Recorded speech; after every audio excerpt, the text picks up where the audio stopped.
जय हिंद बच्चों। तो मैं स्वागत करता हूं आप सभी का एक बार फिर से एग्जाम एक्सपर्ट में। तो बच्चों आज हम लोग क्लास 10th बोर्ड्स के एक्सरसाइज 1.1 के क्वेश्चंस को सॉल्व करेंगे। ठीक है बच्चों, इससे पहले वाले वीडियो में जो नीचे डिस्क्रिप्शन बॉक्स में मैंने रख दिया है, डाल दिया है, आप देख लीजिएगा। उसमें मैंने एक्सरसाइज 1.1 का क्वेश्चन नंबर 1 जिसमें यूक्लिड्स डिवीजन लेमा को समझाना था और आपको क्वेश्चंस कराने थे, तो मैंने उसके ऊपर 2 वीडियो बनाए हैं, जिसमें एक में आपको थ्योरेटिकल नॉलेज मिलेगी, एक में यूक्लिड्स डिवीजन लेमा की प्रैक्टिकल नॉलेज, मतलब आपको उसमें प्रॉब्लम सॉल्व कराए गए हैं। ठीक है बच्चों, तो जिनको अभी भी यूक्लिड्स डिवीजन लेमा में प्रॉब्लम आ रही है वो पिछला 2 वीडियो नीचे डिस्क्रिप्शन बॉक्स में है, जाकर देख सकते हैं। चलिए बढ़ते हैं एक्सरसाइज 1.1 के क्वेश्चन नंबर 2 की तरफ। ठीक है बच्चों, ध्यान से क्वेश्चन पढ़िए। क्या लिखा है क्वेश्चन में? Show that any positive odd integer. बच्चों हमने आपको क्या बताया था? इंटीजर्स क्या होते हैं? इंटीजर्स बच्चों वो नंबर होते हैं जो या तो माइनस की तरफ हो नंबर लाइन पे, या तो प्लस की तरफ हो, लेकिन वो पूरे नंबर हो। फ्रैक्शन और डेसिमल को हम इंटीजर में नहीं लेते हैं, इसको हम इंटीजर में नहीं लेंगे। ठीक है बच्चों, इनको हम इंटीजर में नहीं लेंगे। जो पूरे पूर्णांक, जिनको इंटीजर्स को क्या कहा जाता है हिंदी में? पूर्णांक, जो पूरे नंबर हो। तो कह रहा है शो दैट एनी पॉजिटिव तक की तरफ आपको लेना है, ना कि निगेटिव की तरफ। ठीक है बच्चों, इस क्वेश्चन में आपको जो भी इंटीजर लेना है वो पॉजिटिव की तरफ लेना है, और वो भी कैसा? ऑड। मतलब आपने इंटीजर्स को इवन नहीं, ऑड करके देखना है। इज ऑफ द फॉर्म, जो ऑड पॉजिटिव ऑड इंटीजर होंगे वो इस फॉर्म में होंगे। क्वेश्चन कहता है 6q+1, 6q+3 और 6q+5 where q is some integer, जहां पर q कोई एक इंटीजर है। ठीक है बच्चों, चलिए शुरू करते हैं इस क्वेश्चन को। आई होप आपको क्वेश्चन अच्छी तरीके से समझ में आ गया होगा। अब हम इसका सॉल्यूशन करने की कोशिश करते हैं। चलिए बच्चों ध्यान से देखिए। चलिए बच्चों इसका सॉल्यूशन सीखते हैं। ठीक है, ध्यान से देखिए, बहुत इंपॉर्टेंट क्वेश्चन है। ठीक है, देखिए अगर मान लेते हैं कोई नंबर है 9। ठीक है, अगर हम इसको 2 से डिवाइड करते हैं तो क्वेश्चन क्या आ जाएगा बच्चों? 4 आ जाएगा। और यहां पर भी तो कुछ नंबर आएगा और वो आएगा 8। ठीक है, और रिमाइंडर कितना बचा बच्चों? 1 बचा। ठीक है, ये आपका रिमाइंडर आ गया। तो बच्चों अगर हमको इसको यूक्लिड्स डिवीजन एल्गोरिदम के हिसाब से लिखना हो तो इसको हम कैसे लिख सकते हैं? चलिए बताइए जल्दी जल्दी, इसको हम कैसे लिख सकते हैं? इसको हम लिख सकते हैं a is equal to B Q plus R. देखिए यहां पर a क्या है? ये है आपका a, ये है आपका b जिसको हम डिवाइजर कहते हैं। ठीक है, और ये है आपका क्वोशिएंट जिसको हम यहां पर q से डिनोट कर रहे हैं, और ये आपका रिमाइंडर को r से डिनोट कर रहे हैं। ठीक है बच्चों, आ रही है बात समझ में? ठीक है, तो देखिए क्या होता है? Dividend is equal to divisor into quotient plus remainder. यही तो हम लोग पढ़ते आए हैं बचपन से फॉर्मूला। ठीक है, तो अगर मान लीजिए अगर हम क्वेश्चन की लैंग्वेज को, इसी क्वेश्चन को थोड़ा सा चेंज करते हैं, तो अगर हम मैं ये कहता हूं आपसे कि मान लेते हैं यहां पर कोई नंबर है, ठीक है, जिसका क्वेश्चन 2 आ रहा है और उसको 2 से डिवाइड करने पे क्वेश्चन 2 आ रहा है और रिमाइंडर 1 बच रहा है, तो ये नंबर फाइंड कीजिए। बिल्कुल सेम यही चीज आपको इस क्वेश्चन में कही गई थी। ठीक है बच्चों, तो देखिए हम क्या करेंगे, इस नंबर को फाइंड करने के लिए मान लेते हैं ये नंबर हमारा है a, तो इस a को फाइंड करने के लिए हम 2 into 4 plus 1, 4 2 8 plus 1 is equal to 9। ये 9 आ गया कि नहीं आ गया? आपका ये आ रहा है ना? तो बस बिल्कुल यही कॉन्सेप्ट लगना है आपके इस क्वेश्चन नंबर 2 में। चलिए बच्चों ध्यान से देखिए अब आगे क्या करते हैं इसमें। चलिए बच्चों बोर्ड पर नजर डालिए और देखिए बच्चों इस क्वेश्चन से ये देखिए ये क्या है? एक पॉजिटिव ऑड इंटीजर। यही नंबर तो हमें लेने के लिए कहा गया था कि कोई पॉजिटिव ऑड इंटीजर, जो कि क्या है? ये 9 है। तो इससे हम एक चीज और लिख सकते हैं कि n इज इक्वल टू, ये जो कोई भी नंबर होगा यहां पर 6q+1। ठीक है बच्चों, ये आपके बुक का क्वेश्चन है। हमने कॉन्सेप्ट तो ठीक सीख लिया, हमें क्या करना है। अब हम आते हैं बुक के क्वेश्चन के ऊपर कि उसमें क्या कहता है। ठीक है, बुक में लिखा है n is equal to 6 cube + 1 है, मान लेते हैं कोई। बच्चों ये जब भी अगर हम किसी नंबर को 6 से डिवाइड करेंगे तो उसका रिमाइंडर या तो 0 आएगा, या तो 1 आएगा, या तो 2, या तो 3, या तो 4, या तो फिर 5। कभी भी रिमाइंडर बच्चों 6 से बड़ा नहीं होगा। ठीक है, हमेशा रिमाइंडर जो बचता है वो हमारे डिवाइजर से, जिस नंबर से हम डिवाइड करते हैं उससे कम ही बचता है, उससे ज्यादा नहीं होता। या तो 0 आएगा रिमाइंडर, या तो 0 से बड़ा आएगा। लेकिन अगर हम किसी नंबर में डिवाइजर हमारा 6 है तो डिवाइजर से हमेशा छोटा होता है रिमाइंडर।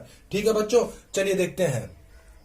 अगर कोई नंबर हम 6 से डिवाइड होगा तो रिमाइंडर हमेशा 6 से छोटा आएगा। ठीक है बच्चों, चलिए यहां पर आपके जो बुक में क्वेश्चन लिखा है वो लिखा है a इज इक्वल टू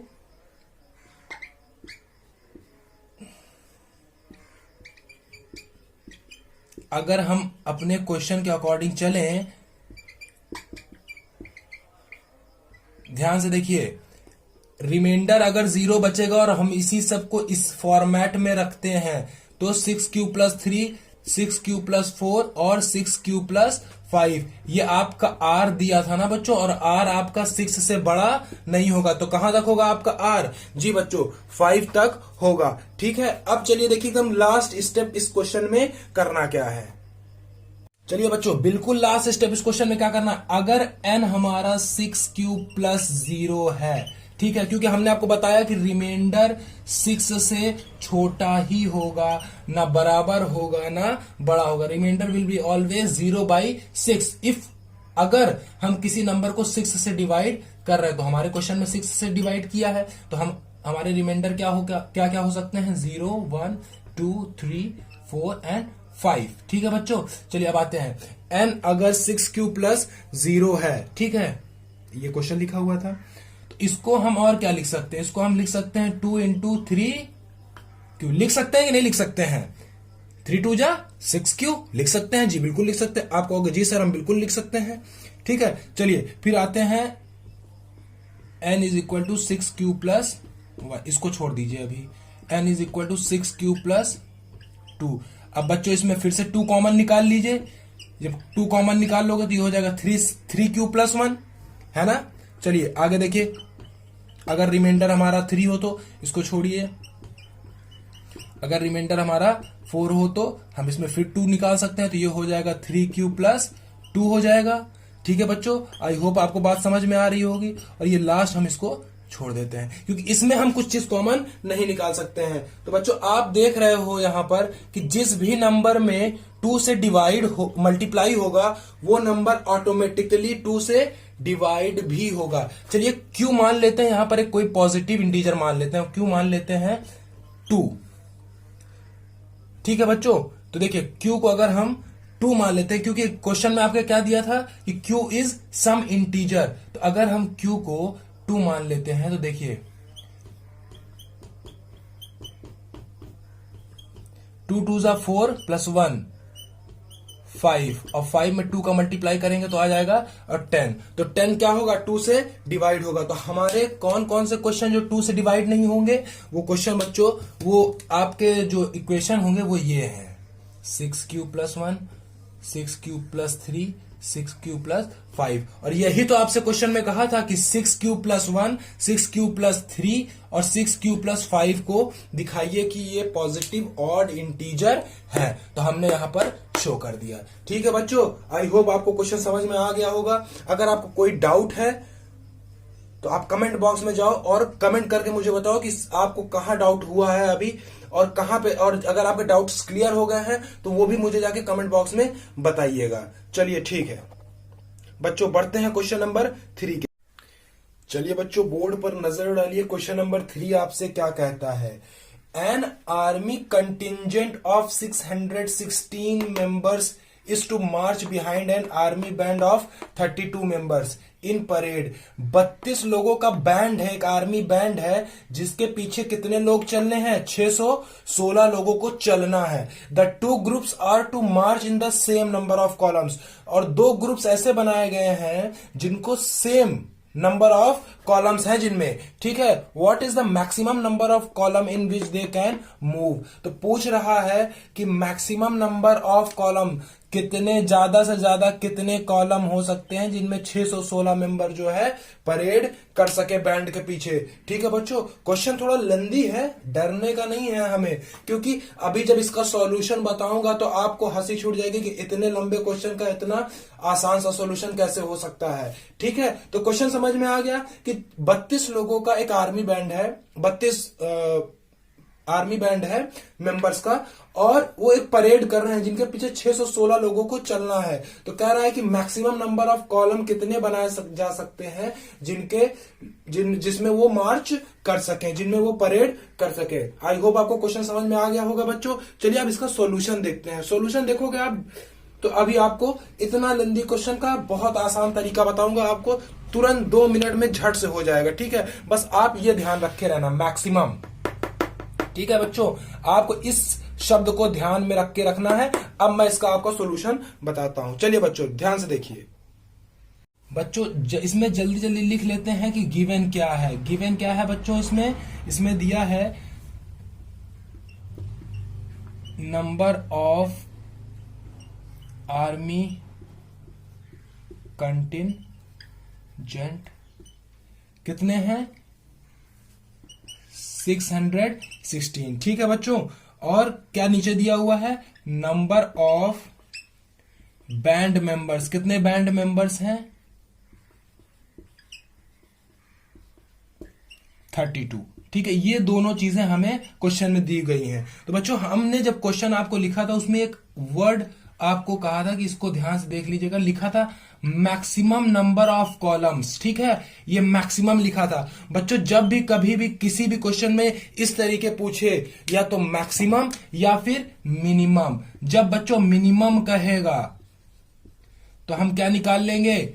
उन दोनों नंबर्स का एलसीएम निकाल लेंगे। और जब मैक्सिमम कहेगा तब हम क्या निकालेंगे? तो हम उन दोनों नंबर का एचसीएफ निकालेंगे। ठीक है बच्चों, हाईएस्ट कैसे याद करोगे? Highest, maximum highest, minimum lowest, lowest common multiple. ठीक है, मिनिमम लोएस्ट। ठीक है बच्चों, समझ में आ गई बात। तो हम इसका क्या निकालेंगे? हम इसका निकालेंगे HCF, वो भी किससे? यूक्लिड्स डिवीजन लेमा से। ठीक है बच्चों, चलिए बोर्ड पर ध्यान दीजिए।